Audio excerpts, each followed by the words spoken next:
Good evening మిత్రులారా. మనం group 2 cut off గురించి గతంలో మాట్లాడడం జరిగింది. సుమారుగా 1 మంత్ అయింది. ఈ కట్ ఆఫ్ పై మరిన్ని విషయాలు సేకరించడం జరిగింది. కట్ ఆఫ్ ఏ విధంగా ఉండబోతుంది, కట్ ఆఫ్ తగ్గబోతుందా, ఎంతవరకు తగ్గవచ్చు అనే విషయాలు, మరియు గ్రూప్ 2 ఫలితాలు ఎప్పుడు ఉండబోతున్నాయి, ఎప్పుడు రాబోతున్నాయి అనే విషయాలు, అలాగే తదుపరి నోటిఫికేషన్స్ ఏమైనా ఉన్నాయా, ఉంటే వాటిని ఎలా చదవాలి, ఎలా చదివితే మనం లక్ష్యాన్ని చేరుకోవచ్చు అనే విషయాల్ని మనం డాక్టర్ గోపాల్ రెడ్డి సార్ని అడిగి తెలుసుకునే ప్రయత్నం చేద్దాం. Welcome sir. Sir good evening, అందరికీ స్వాగతం. రైట్ మిత్రులారా, సార్ మనం గతంలో గ్రూప్ 2 కట్ ఆఫ్ గురించి మనం మాట్లాడుకోవడం జరిగింది. అయితే సరే మరిన్ని విషయాలు మరి తెలిసి ఉంటాయి కాబట్టి గ్రూప్ 2 కట్ ఆఫ్ ఇంకా ఎంత తగ్గే అవకాశం ఉంది అనే విషయాలే మాకు తెలియజేయాల్సిందిగా కోరుకుంటున్నాం. మిత్రులారా, గ్రూప్ 2 కట్ ఆఫ్కి సంబంధించి మనం ఒక మాసం క్రితం, అంటే ఒక నెల క్రితం చేసి ఉన్నాం. అప్పటికి ఇప్పటికీ వచ్చిన మార్పులు సాధారణంగా ఫస్ట్ నుంచి నేను దేనికి స్టాండ్అవుట్ అయి ఉన్నాను అంటే మీరందరూ అర్థం చేసుకోవాల్సినది, నేను ఏ సామాజిక వర్గానికి ఎంతెంత వస్తుందన్నది తదుపరి డిస్కస్ చేద్దాం.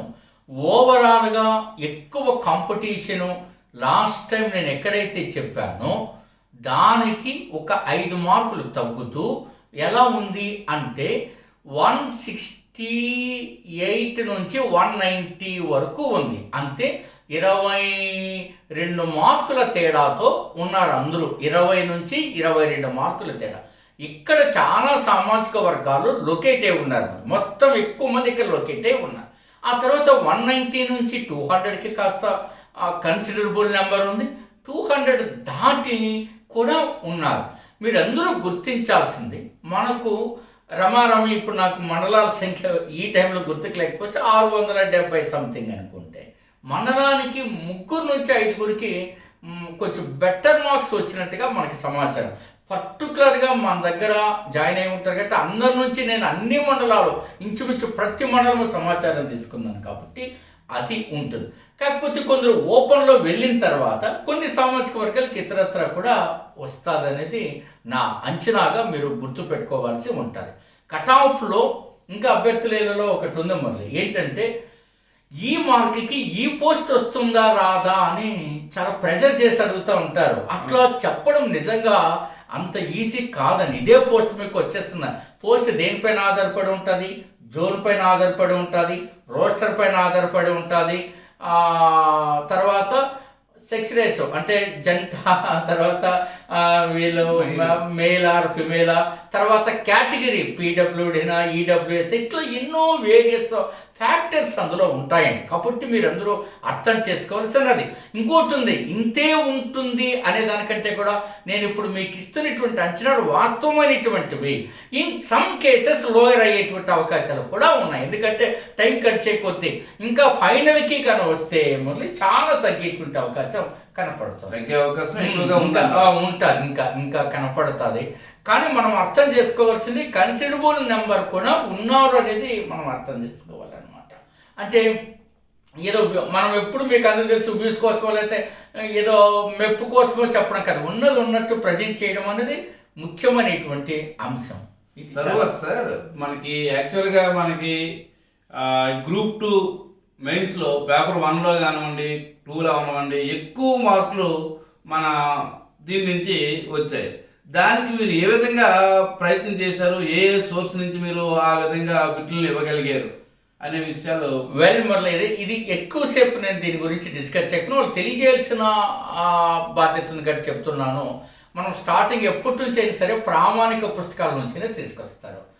ఇందులో ఒక 2 ఫ్యాక్టర్స్ ఉన్నాయి. ఈజీగా ఉన్నప్పుడు మనం ఆన్సర్ చేయాలా, కష్టంగా ఉన్నప్పుడు కూడా ఆన్సర్ చేయాలా. ఇందులో వాడు ఏపీఎస్సిలో మనం ఎప్పుడు 80 పుస్తకాలను తీసుకొని ఈ 80 పుస్తకాల నుంచి మనం ఎక్స్ట్రాక్ట్ చేసి సింపుల్గా చేయడం. అలా చేయడం వల్ల ఏమవుతుందంటే సోదంతా వీళ్ళ మైండ్కి వెళ్ళకుండా వెళ్తారు. ఉదాహరణకు నేను ఎక్కువ ప్రతి పుస్తకం చూపించే ప్రయత్నం చేయను. మీరు అడిగిన మీదట ఈ రకమైనటువంటి ప్రిపరేషన్ వాళ్ళకు ఉంటుంది. ఇదంతా మెయిన్స్ అనమాట. అంటే ఏమవుతుందంటే ఇది వాళ్ళకు పూర్తి స్టాండర్డ్ నుంచి వస్తుంది. మరి వాళ్ళకి ఏం అర్థమవుతుందంటే సోది లేకుండా ఎంత ఇన్ఫర్మేషన్ డెప్త్గా వాళ్ళ మైండ్కి వెళ్ళిపోతుంది. రివిజన్ చేయడానికి ఒక అవకాశం. తర్వాత ప్రతి చిన్న టాపిక్కి 20 క్వశ్చన్స్ పెట్టడం వలన ఆ చిన్న టాపిక్ చుట్టూ 20 క్వశ్చన్స్ చేయడం వలన ఎలిమినేషన్లోనైనా మీరు ముందుకు వెళ్ళడానికి అవకాశం ఉంటుంది. అట్లా ఇది ఏపీ నుంచి చిన్న బుక్ 80 పేజెస్ ఉంటాయి. ఈ పుస్తకాలన్నీ ఉన్న వాళ్ళంతా తెలిసింది. ఇందులో మనం చూస్తే పేపర్ 1లో 140+, పేపర్ 2లో దాదాపు 110+, డైరెక్టర్ ఇండైరెక్ట్గా. ఇందులో వాళ్ళకు చాలా కఠినమైన బిట్లు కూడా ఇందులోనే వాళ్ళకి కనిపించాయి. అంటే విభజన సంఘాన్ని గురించి అడిగారు, మీరు చూస్తున్నారు కదా. ఇది ఆంధ్రప్రదేశ్లో ఫస్ట్ దీంట్లోనే ఉంటుంది. వాళ్ళు ఇందులో కూడా చూడొచ్చు. వాళ్ళకి కనపడుతుందో లేదో నేను చూపించే ప్రయత్నం చేస్తాను. అట్లాగే ఆచార్య ఎన్జీ రంగా దానిపైన కృషికర్ లోక్ పార్టీ తిరుపతిని ఎట్లా ఏ రాజధాని ఎంచుకున్నది ఏ పార్టీని అడిగాడు, అది కూడా ఇందులోనే చూపించాం. అట్లా వాళ్ళకి ఒక ఐడియా రావాలన్నమాట. వస్తే చాలా ఈజీగా వెళ్ళిపోతుంది. అది ఇదో ఇందులోనే ఆచార్య ఎన్జీ రంగా వాళ్ళు చూస్తారు. ఇందులో ఎవరైనా ఈ పుస్తకం మీ చేతుల్లో ఉండింటారు, చాలా మంది చేతుల్లో. గుంటూరు జిల్లా ఆంధ్రప్రదేశ్లో చూడాలి. ఇది ఒక ప్రయత్నం. రెండోది ఏంటంటే పదే సూపర్ మెంటర్షిప్ గైడెన్స్తో ఫోకస్డ్ ఏరియాస్ ఇవ్వడం. కానీ అభ్యర్థులు చేస్తున్న పొరపాటు మంచికో చెడుకో నాకు తెలియదు. కానీ ఒక్క దానిపైన కాకుండా రకరకాలు ఏవేవో సేకరించుకొని కోఆర్డినేట్ చేయకుండా ఇబ్బంది పడడం అనేది చాలా ఇబ్బందికరమైనది. ఇది నా దృష్టికి వచ్చింది. మరి గ్రూప్ 2 మెయిన్స్ ఫలితాల కోసం చాలా ఆందోళన ఉన్నారు. మరి ఎప్పుడు రాబోతున్నాయి ఫలితాలు అనేవి, ఎప్పుడు రాబోతున్నాయి అనే విషయం మీద ఇది ఏమైనా సమాచారం ఉంది? ఇది సరైన విధంగా గుర్తు చేశారు. ఇప్పుడు జనరల్గా అందరూ ఏమన్నారంటే ఫలితాల గురించి మొదలు ఏం చెప్పారో మనం కాదు, చాలా మంది ఈ 1 వీక్లో వచ్చేస్తున్నాయట, ఈ కోర్టు హీరింగ్ ఉంది కాబట్టి ఇప్పుడు వచ్చేస్తున్నాయట. ఇప్పుడు ఇవన్నీ ఊహాగానాలు. ఇప్పుడు ఇంత ప్రొఫైల్ ఉండి నెట్వర్క్ ఉండి మనకే వాళ్ళ సమాచారం కరెక్ట్గా ఇస్తారు, మనం తీసుకొని అది చెప్తుంటాం. ఫలితాల గురించి ఏపీపీఎస్ఎల్ స్టిల్ మనం ఈ వీడియో చేసినట్టుకి ఎలాంటి చర్చ లేదు. ఇవ్వాలనుకుంటే వాళ్ళు చాలా తొందరగా కూడా ఇవ్వగలరు. అంటే they have that much of capability and ability to deliver the results on any time. So అది వాళ్ళకి ఆ రకమైన మెషినరీ ఉంది, వాళ్ళకి అఫీషియల్ మెషినరీ ఉంది, అధికార యంత్రాంగం ఉంది. అదే తర్వాత ఈనాడులో ఒక వార్త వచ్చింది, ఫలితాల కోసం ఆశ ఎదురు చూస్తున్న అభ్యర్థులను వాళ్ళు ఒక లైన్ అండర్లైన్ చేశారు. ఏంటంటే ప్రభుత్వం ఎప్పుడు చెప్తే అప్పుడు అని అందులో ఉంది. అది ఆశ్చర్యకరమే. మామూలుగా ఏపీపీఎస్సీ స్వతంత్ర సంస్థ అని మొన్న అన్నారు కదా ఈ వాయిదా వేసే క్రమంలో. కానీ ఇప్పుడే ప్రభుత్వం ఎప్పుడు చెప్తే అప్పుడు రిజల్ట్స్ అని, ఇది కాంట్రాడిక్టరీనే. అట్లా అంది. అంటే ఏదైనా అందరికీ తెలుసో ప్రభుత్వ ఇష్టాలను బట్టే నడుస్తాయి అనేది అది బహిరంగ రహస్యం, ఓపెన్ సీక్రెట్ అంటారే, అట్లా నడుస్తుంది. కాబట్టి అభ్యర్థులారా మీరు ఇక దానిపైన వదిలేయండి. నేను చెప్పినటువంటి రేషియోలో కొంచెం మార్క్స్ వచ్చిన వాళ్ళు సిపిటి పైన దృష్టి పెట్టండి. తర్వాత ఇంకా నోటిఫికేషన్స్ ఏంటనేది మనం డిస్కస్ చేద్దాం. ఇది కాబట్టి ఇప్పుడు కొన్ని వీళ్ళు ఫలితాల పైన స్పష్టంగా అర్థం చేసుకోవాల్సింది, ఏపీపీఎస్సీ తన పని తాను ఏంటి ఆన్సర్ షీట్స్ అన్ని స్కాన్ చేయడము, రిజల్ట్స్ ట్యాబ్లెట్ చేయడం, ఆ పని అది ఆఫీస్లో రోజువారీ కార్యక్రమం అంతే. అది చూసి ఎవరో వీళ్ళకి ఏంటంటే ఎవరైనా ఆఫీస్లో ఒక అటెండర్ పని చేస్తుంటే ఇదిగో గ్రూప్ 2 స్కాన్ చేస్తాను నేను చూశాను, ఇది ఒక వీడియో ఏంటంటే అది చాలా ప్రమాదకరం. అది అభ్యర్థులు గుర్తించాల్సింది. అది 40 రోజులు విలువైన సమయాన్ని వాళ్ళు కోల్పోయారు. ఇప్పటికే అయితే టెక్నికల్ ఇష్యూలు ఏమి లేవంటారు? ఏం లేదు. అంటే రిజల్ట్స్ ఏం లేదు. ఎందుకంటే కోర్టు కేసు మళ్ళీ April 3 ఉందండి. అది దాంట్లో వాళ్ళు అఫిడవిట్లు ఏం చెప్పారు. ఉదాహరణకి నేను ఇంకా అఫిడవిట్ డీటెయిల్స్ తీసుకుందామని ప్రయత్నం చేస్తున్నా. నిన్న మొన్న ఉగాది రంజాన్ అయింది కదా, రేపు ఒక ప్రయత్నం చేయాలి మనం. నిజంగానే అది చేసి డిస్కస్ చేసి అభ్యర్థులకు అందిస్తే చాలా బాగుంటుంది కూడా. అయితే తర్వాత మనకి ఇప్పుడు గ్రూప్ 2 చదివిన వాళ్ళకి అవనవ్వండి, లేదా తక్కువ స్కోర్ వచ్చిన వాళ్ళకి అవనవ్వండి, నెక్స్ట్ మనం ఏ నోటిఫికేషన్లకి మనం ప్రిపేర్ అయితే బాగుంటుంది, ఏ పోస్టులు వచ్చే అవకాశాలు ఎక్కువగా ఉన్నాయి? వీళ్ళకు 3 ఆపర్చునిటీస్ ఉన్నాయండి. ఒకటి ఎండోమెంట్, ఒకటి కోర్ట్, ఒకటి మళ్ళీ group 2 either new notification fresh. ఇది ఒకవేళ కొందరు ఏదో ఆశిస్తున్నట్టు క్యాన్సిల్ అయితే అట్లా. ఏదైనా సరే సిలబస్ పైన పట్టు పెంచుకోవడానికి ఇప్పుడు తొందరగా ఒక ఉద్యోగం అంటూ సాధించడానికి కోర్టు ఒకటి, ఎండోమెంట్ ఒకటి, మళ్ళీ జాబ్ క్యాలెండర్లో ఏం పెడతారనేది చూడాలి.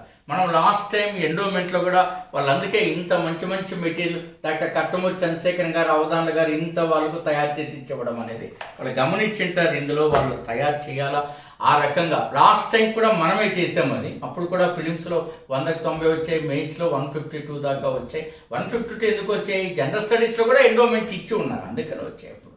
సో వాళ్ళు చేయాల్సింది ఏంటంటే కరెంట్ అఫైర్స్ కూడా ఎక్కువ ఫోకస్ పెట్టడం, అది కూడా అవార్డులు అట్లాంటివి ఇండెక్స్ అట్లా కాకుండా ఇష్యూ బేస్డ్ కరెంట్ అఫైర్స్ పెట్టడం, అవన్నీ వాళ్ళు కలెక్ట్ చేసుకుంటే రేపు సబ్జెక్ట్లో కూడా వాళ్ళకు ఉపయోగపడుతుంది. మోరోవర్ వీళ్ళకి అందరికీ నా సిన్సియర్ అప్పీల్ ఏంటంటే, మీకు కూడా చెప్పేది, వాళ్ళు వీలున్న చోట ఉద్యోగాలు చూసుకుంటేనే ప్రిపరేషన్లకు వెళ్తే మంచిదని నా ఉద్దేశం. అయితే కోర్టు నోటిఫికేషన్ త్వరగా వస్తుంది కాబట్టి ఇద్దరు ఎండోమెంట్ కూడా అట్లాగే లైన్లో ఉంది, అది ప్రభుత్వ నిర్ణయం కాబట్టి ఏదేమైనా వాళ్ళకంటూ ఒక ఉపాధి అంటూ ఉంటే కొంచెం కాన్ఫిడెంట్గా ఉంటాను. వాళ్ళు ఆ వేదన చూస్తున్నాను. వీళ్ళు ఏదో ఒక జాబ్లోకి పడిపోతే ఆ డే ఎన్విరాన్మెంట్లో వెళ్ళిపోతారు. ఉన్న తక్కువ టైం కట్టి కూర్చొని గట్టిగా చదవగలుగుతారని నా ఉద్దేశం. ఇప్పుడు ఖాళీగా ఉన్నారు చాలామంది. దానివల్ల ఏమవుతుంది, రోజంతా పనికిమాల ఛానల్ చూడడం, పనికిమాల ఆలోచనలు బుర్రలో పెట్టుకోవడం, సరిగ్గా తినకపోవడం, లేదా మనలాంటి కాల్ చేసి సార్ అని చెప్పడం, దీంతో సరిపోతుంది వాళ్ళకి టైం. మీరు సార్ ఒక్క విషయం, మీరు గ్రూప్ 2 కానివ్వండి, గతంలో ఎండోమెంట్ కానీ మంచి మెటీరియల్ ఇవ్వడము, మంచి ప్రయత్నం చేయడం జరిగింది. మరి అదే విధంగా మరి కోర్టుకు జాబులు చెప్తున్నారు మీరు, దానికి కూడా మన దగ్గర మెటీరియల్ ఇచ్చే చూపించండి కదా. జీకే అంతా కూడాను వాళ్ళకి అవి అందులో వాళ్ళు చేయాల్సింది ఏంటంటే, సార్ జీకే అంటున్నాడు కదా, జీకే అంటే ఏ స్టాండర్డ్స్ లో ఉంటుంది, అదే ఇప్పుడు ఎలా ఉంటుంది అనేది చాలా మంది చిక్ ఏంటంటే అందులో వదలకుండా అన్ని చదవాలి. కారణం హెడ్డింగ్ జీకే, సిలబస్ ఏమో జనరల్ స్టడీస్ సిలబస్. జీకే చిన్న వర్డ్ కానీ అది ఏ స్థాయిలో ఉండబోతుంది, అది ఎట్టయినా అడిగేయచ్చు, ఎట్టు పడితే అటు.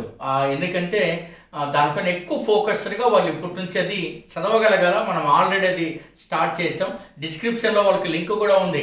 8074940030 ఈ వాట్సాప్ నెంబర్కి డెమో పీడిఎఫ్ అండ్ టెస్ట్ వాళ్ళు పంపగలిగి వాళ్ళు రిక్వెస్ట్ పెట్టుకుంటే డెఫినెట్గా వాళ్ళు వెళ్తారు, మనతో మాట్లాడి. 2 కోర్సులు కూడా ఆన్గోయింగ్ స్టార్ట్ అయిపోయినాయి, సీరియస్గా చదవాలి. ఇది మెయిన్. ముఖ్యంగా వాళ్ళకి నేను చెప్పేది ఏంటంటే, యాంగ్జైటీ ఎక్కువ ఉంటుంది. మనం పోస్ట్ కొట్టగలమా కొట్టలేమని, వాళ్ళపైన రకరకాల ఒత్తిళ్ళు, అదేదో అంటారే ఒక పొలిటికల్ లీడర్స్ పైన అలా ఉంటుంది. ఆ ప్రెజర్ నుంచి బయటపడాలి. వాళ్ళు బయట పడిపోయి కూల్గా ఉండి వాళ్ళు ఏదైతే ఒక అంచనా పెట్టుకుంటారో అంచనా ప్రకారం చదవగలగాలి. అదర్ దాన్ దట్ అది వాళ్ళు చాలా ఇబ్బంది పడతారు. మన లిటరల్గా నాకు తెలిసి చాలామంది ఇంకా 20 నుంచి 30 బిట్లు వాళ్ళకి తెలిసిన పోగొట్టారు. ఇది ఎంత అసలు ఒక్కొక్క బిట్టు ఒక వజ్రం లాంటిది కదా, దొరకడమే మన అదృష్టం అనుకుంటే వచ్చింది కూడా పోగొడుతున్నామంటే కేవలం వాళ్ళ ఆందోళన తప్ప మరేమి కాదు. అందుకని ఆ యాంగ్జైటీ డిజార్డర్ ఎప్పుడైతే ఉందో ఆ దరిద్రాన్ని వదిలించుకుంటే తప్ప ఈ సక్సెస్ రేట్ అని సంవత్సరాల తరబడి చదువుతారు. ఆ 2.5 గంటలో మనం ఏం ఫోకస్ చేస్తున్నాం అనేది ఇంపార్టెంట్. వీళ్ళకి ఇంకొక డ్రాబ్యాక్ ఉంది మురళి. ఏమిటా డ్రాబ్యాక్ అంటే, ఎన్ని పుస్తకాలైనా చదివేస్తారు నిద్రాహారం. ఒక టెస్ట్ రాయాలంటే మాత్రం చచ్చిపోతాడు. ఇక ఇంకా రాయని అంటాడు, కానీ నేరుగా టెస్ట్ రాయడానికి మాత్రం సిద్ధపడతాడు. ఆ సమస్య ఉంది. టెస్ట్ అనేది మరీ నేను ఈ వేదికగా మీ సమక్షంలో చెప్తున్నా, టెస్ట్ అనేది నేరుగా పరీక్షలు బిట్టు పడతాయని కాదు. అలా ఎవడని చెప్పినా ఏదో కింద లైక్ మనం ఎప్పుడు అట్లా ఇవ్వము. అసలు అట్లాంటి పరిస్థితి హామీ ఇవ్వము. సబ్జెక్టు గొప్ప సబ్జెక్ట్ వస్తుంది, ఒక బిట్ని ఎట్లా వాళ్ళు ఎదుర్కోగలరో తెలుస్తుంది, ఒక క్వశ్చన్కి ఆప్షన్స్ ఏముంటాయో తెలుస్తుంది. అదే కదా ఇంకా ఇట్సెల్ఫ్ సక్సెస్. అదే కదా టెస్ట్ అనేది మన కాన్ఫిడెన్స్ డెవలప్ చేస్తుంది. ఒక్కొక్క కాన్సెప్ట్ని ఎన్ని కోణాల్లో అర్థం చేసుకోవాలో తెలుస్తుంది. కానీ వీళ్ళు ఎట్లా అనుకుంటున్నారు, టెస్ట్ అంటే వెళ్ళిపోదాము, ఫలానా XYZ చేరిపోదాము, బిట్లన్నీ వచ్చేస్తే రాస్తాను. ఏంటది అది ఎంత అది ఇక నాకు మాటలు రావడం లేదు. అది చాలా మీనింగ్లెస్ అనమాట, అర్థం లేని చర్య. తర్వాత ఇంకొక విషయం సార్, మీరు యాక్చువల్గా కరెంట్ అఫైర్స్ లో మంచి చాలా బాగా ఎక్స్పర్ట్ చేశారు, 2003లో నుంచి గతంలో చేశారు. మరి అదే విధంగా ఇప్పుడు కరెంట్ అఫైర్స్ ప్రతి ఎగ్జామ్ కి కరెంట్ అఫైర్స్ లేకుండా అనేది జరగదు. మరి అలాంటి దాని మీద ఏమైనా ఆలోచన చేయబోతున్నారా? చేసాం కదా, మనము ఆల్రెడీ కోర్స్ లిస్ట్ ఇంట్రడ్యూస్ చేసాం. వీళ్ళకి ఫస్ట్ ఒక టాపిక్ ఎలా ఉంటుందో కూడా యూట్యూబ్లో ఇంట్రడ్యూస్ చేసి దాన్ని తీసుకొస్తాం అన్నమాట, కరెక్ట్గా కూడా తీసుకొస్తాం. సో ఫైనల్ ఇక మీరు కన్క్లూడ్ చేయండి. నాకు చిన్న పని ఉంది, నేను వెళ్తాను, మీరు చేయండి. All the very best. Me doctor Gopal Reddy తను చెబుతారు. అది విషయం. మిత్రులారా అంతా విన్నారు కాబట్టి మరి మీ భవిష్యత్తు కోసం మీరు చక్కగా ప్లాన్ చేసుకొని మరిన్ని అవకాశాలను అందిపించుకుంటారని కోరుకుంటూ మరొకసారి కలిసే మా ప్రయత్నం చేద్దాం.